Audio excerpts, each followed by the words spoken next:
हमारे आसपास की दुनिया को जानने का हमारे पास एक ही साधन है और वो है हमारे सेंस ऑर्गन। मनुष्य और जानवर अपने आसपास की दुनिया को अपने सेंस ऑर्गन द्वारा ही तो जानते हैं। फॉर एग्जाम्पल, एयर में कुछ खास तरह के वाइब्रेशन को हम साउंड के रूप में अनुभव करते हैं और जीभ से हमें पता चलता है कि खाने का स्वाद कैसा है। देखो, अगर हम अपने शरीर को एक घर माने तो हम कह सकते हैं कि सेंस ऑर्गन उस घर की खिड़कियां हैं जहां से बाहर की जानकारी अंदर आती है। अलग अलग सेंस ऑर्गन अलग अलग चीजों के प्रति संवेदनशील होते हैं। फॉर एग्जाम्पल, नाक से हमें पता चलता है कि गंध कैसी है, पर उससे साउंड का पता नहीं लगाया जा सकता। और दोस्तों, हमारे शरीर में एक लाइट सेंसिटिव सेंस ऑर्गन भी है, हमारी आंखें। आंख से हमें लाइट का पता चलता है और ये लाइट जब अलग अलग ऑब्जेक्ट से रिफ्लेक्ट होकर आंख के अंदर जाती है तो हमारे दिमाग को उन ऑब्जेक्ट्स को देखने का अनुभव होता है। बस इतना ही नहीं, हमारी आंख में अलग अलग रंग की लाइट में अंतर करने की क्षमता भी होती है और यही कारण है कि दुनिया हमें रंगीन दिखाई पड़ती है। दोस्तों, क्या आपको पता है कि आंख हमारे शरीर का सबसे ज्यादा विकसित और सबसे ज्यादा इस्तेमाल किए जाने वाला सेंस ऑर्गन है। हैरान कर देने वाली बात तो यह है कि हमारी आंख में 20 लाख से भी ज्यादा वर्किंग पार्ट्स होते हैं और ब्रेन के बाद आंख ही हमारे शरीर का सबसे ज्यादा कॉम्प्लेक्स ऑर्गन है। दूसरे सेंस ऑर्गन की तुलना में ब्रेन का सबसे ज्यादा हिस्सा देखने के लिए उपयोग किया जाता है। देख पाने की क्षमता हमारे लिए सबसे ज्यादा महत्वपूर्ण है क्योंकि अपने जीवन भर में हम जो कुछ भी सीखते हैं उसका 80% हम देख के ही सीखते हैं। आंख लगभग स्फेरिकल शेप की होती है जिसे आई बॉल कहते हैं और इसका डायमीटर करीब 2.3 सेंटीमीटर का होता है। अब ये जो आंख के आगे की तरफ थोड़ा सा उभरा हुआ ट्रांसपेरेंट पार्ट है ना, इसे कॉर्निया कहते हैं। ट्रांसपेरेंट का मतलब होता है जिसके आर पार देखा जा सकता है। लाइट रेज आंख में कॉर्निया के थ्रू ही एंटर करती है। जब लाइट किसी ऑब्जेक्ट से रिफ्लेक्ट होकर आती है तो सबसे पहले उसे कॉर्निया से ही गुजरना होता है। कॉर्निया का कर्वेचर काफी शार्प होता है और ये एक कन्वर्जिंग लेंस की तरह काम करता है और लाइट को कन्वर्ज करके रेटिना पे फोकस कर देता है। अब देखो, ये जो कलर्ड पार्ट है इसे आइरिस कहते हैं और ये मसल से बना होता है। आइरिस ट्रांसपेरेंट नहीं होता है और इससे लाइट पास नहीं हो पाती है, पर इसके बीच में एक छेद होता है और इस छेद का भी एक नाम है। इस छेद को प्यूपल कहते हैं। तो अब मैं इस छेद को छेद ना बोलकर प्यूपल बोलूंगा। आइरिस कुछ इस प्रकार से कॉन्ट्रैक्ट या एक्सपेंड होकर प्यूपल को बड़ा या छोटा कर सकती है, पर ऐसा करने की जरूरत ही क्या है?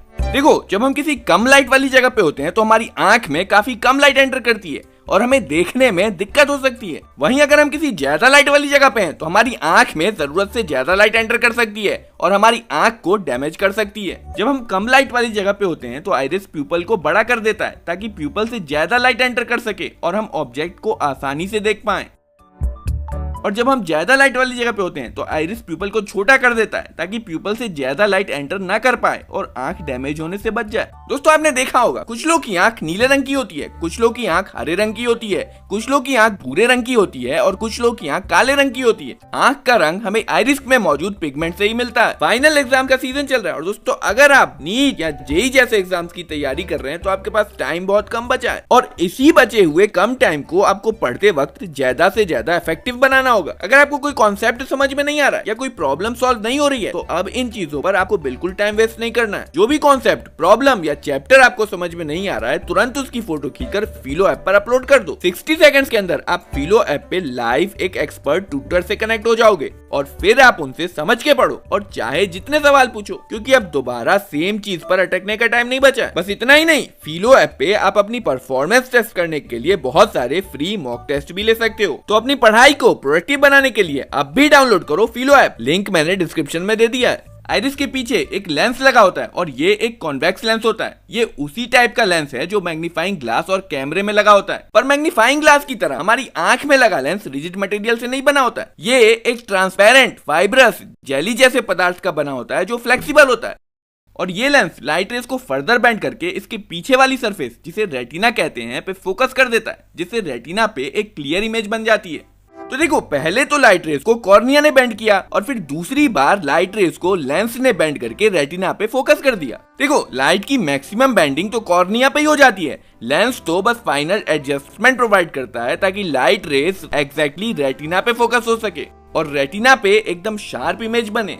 रेटिना एक पर्दे की तरह होती है और इस पे जो भी इमेज बनती है उसी इमेज को हमारा ब्रेन देख पाता है। इसलिए जब रेटिना पे एक क्लियर इमेज बनती है तो हम ऑब्जेक्ट को क्लियरली देख पाते हैं। लेकिन अगर किसी कारण से रेटिना पे लाइट रेज सही से फोकस नहीं हो पा रही है तो इमेज धुंधली बनेगी और ऑब्जेक्ट भी हमें धुंधला दिखाई पड़ेगा। Retina light sensitive nerve tissue की एक लेयर होती है और जब लाइट रेज इस पर पड़ती हैं तो इसमें मौजूद सेल्स एक्टिवेट हो जाते हैं और लाइट को इलेक्ट्रिकल सिग्नल में कन्वर्ट कर देते हैं। अब यहाँ पर ये देखो, ये ऑप्टिक नर्व्स हैं, ये इलेक्ट्रिकल सिग्नल को ब्रेन तक पहुंचा देते हैं और ब्रेन इन सिग्नल को समझ के हमें देखने का एहसास कराता है। अब देखो, ये सिलियरी मसल्स हैं और ये जो फ्लेक्सिबल लेंस है ना, ये लेंस कई सारे सस्पेंसरी लिगामेंट्स के माध्यम से सिलियरी मसल्स से कनेक्टेड होता है और जरूरत पड़ने पर सिलियरी मसल्स कॉन्ट्रैक्ट और रिलैक्स होकर लेंस का शेप चेंज कर सकती हैं। जब सिलियरी मसल्स कॉन्ट्रैक्ट हो जाती हैं तो लेंस मोटा हो जाता है और इसका कर्वेचर भी बढ़ जाता है और जब सिलियरी मसल्स रिलैक्स हो जाती हैं तो लेंस पतला हो जाता है और इसका कर्वेचर भी कम हो जाता है और ऐसा करके हमारी आंख अलग अलग डिस्टेंस पर रखे ऑब्जेक्ट को सेम डिस्टेंस पर मौजूद रेटिना पर फोकस कर सकती है। देखो, जब कोई ऑब्जेक्ट काफी दूरी पे रखा होता है तो उससे आने वाली रेज लगभग पैरेलल होती है। अब ध्यान से देखना, ये पैरेलल रेज जब कॉर्निया से पास होती हैं तो कॉर्निया से बेंड करता है और कॉर्निया के बाद इसे लेंस बेंड करके रेटिना पे फोकस कर देता है।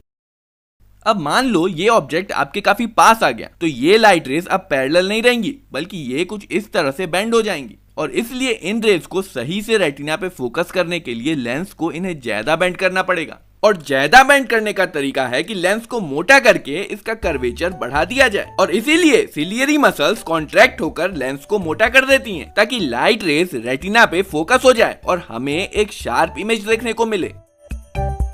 कॉर्निया और लेंस के बीच की जो जगह है उसमें एक ट्रांसपेरेंट लिक्विड भरा होता है जिसे एक्वस ह्यूमर कहते हैं। इसी प्रकार लेंस और रेटिना के बीच में भी एक पानी जैसा लिक्विड भरा होता है जिसे विट्रस ह्यूमर कहते हैं। इन दोनों लिक्विड्स में करीब 99% पानी ही होता है और 1% में कुछ न्यूट्रिएंट्स और प्रोटीन्स होते हैं। ये लिक्विड आंख में एक प्रेशर मेंटेन करता है जिससे आंख पिचकती नहीं है और इसका शेप मेंटेन रहता है। यहाँ पे आपने एक और चीज नोटिस की होगी कि जो रेटिना पे इमेज बन रही है वो उल्टी है क्योंकि आंख में लगा लेंस एक कॉन्वेक्स लेंस होता है और आपने पढ़ा होगा कि जब भी कॉन्वेक्स लेंस एक रियल इमेज बनाता है तो वो हमेशा इन्वर्टेड होती है। अब यहाँ पे आपके मन में एक सवाल आ रहा होगा कि अगर रेटिना पे बनने वाली इमेज उल्टी है तो दुनिया हमें सीधी क्यों दिखाई पड़ती है। देखो, इसका अगर मैं आपको सिंपल सा एक्सप्लेनेशन दूं तो वो ये है कि रेटिना पे बनी उल्टी इमेज को हमारा दिमाग सीधा समझता है। इस क्वेश्चन को अगर आप इंटरनेट पे सर्च करोगे तो आपको कई थ्योरीज मिलेंगी पर मेरी जो अंडरस्टैंडिंग है वो मैं आपको बताता हूँ। देखो, हमारे ब्रेन के पास जो भी विजुअल इंफॉर्मेशन है वो वही इंफॉर्मेशन है जो इमेज हमारे रेटिना पे बन रही है और उस रेटिना पे सभी ऑब्जेक्ट की इमेज उल्टी बनी हुई है और हमारे ब्रेन को कोई ये बताने वाला तो है नहीं कि जो आप देख रहे हो वो उल्टा है। ब्रेन तो बस उस विजुअल इंफॉर्मेशन के अकॉर्डिंग बाहरी दुनिया से इंटरेक्ट करता रहता है और अपना काम काज चलाता रहता है। ये कुछ वैसा ही है जैसे पृथ्वी पर खड़े हम लोग पृथ्वी के घूमने के कारण हर रोज उल्टे हो जाते हैं और फिर वापस सीधे हो जाते हैं पर हमें इस बात का पता ही नहीं चलता क्योंकि हमारे साथ साथ पूरी दुनिया ही उल्टी और फिर सीधी होती रहती है।